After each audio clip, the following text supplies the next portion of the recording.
Geluonės ryjimas, paveikslas apie, ne apie, bet matome raudoną figūrą ir galbūt ne iš karto pastebėjus bitę danguje sklendžianti didžiulė ir geluonių durinti raudonai moteriai į burnos ertmę. Tai tarsi toks, bent jau mano idėja yra, kad tai yra nuodų injekcija, kurią mes kartais gauname gyvenime, ar tiesioginė prasme, ar netiesioginė, tai gali būti kaip ir išdavystė.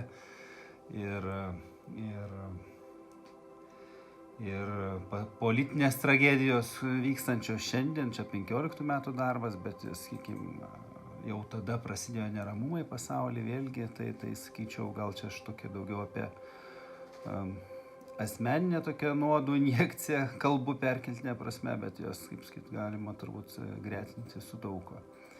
Ir juoda saulė tokia juodai spinduliuojanti ir tokie du monstriukai iš kairės ir iš dešinės, tarsi mitologinės figūros, jos kaip ir vyrų lytis jiem patinų suteikta, tokia sukelti, sujaukti ir maištą šiame paveiksle. Tai toks, aišku, tikslas turbūt, kad vis tik raudona figūra po injekcijos jinai išsilaiko, ištveria ir išgyvena ir tęsiasi viskas tolyn, bet galbūt ir ne.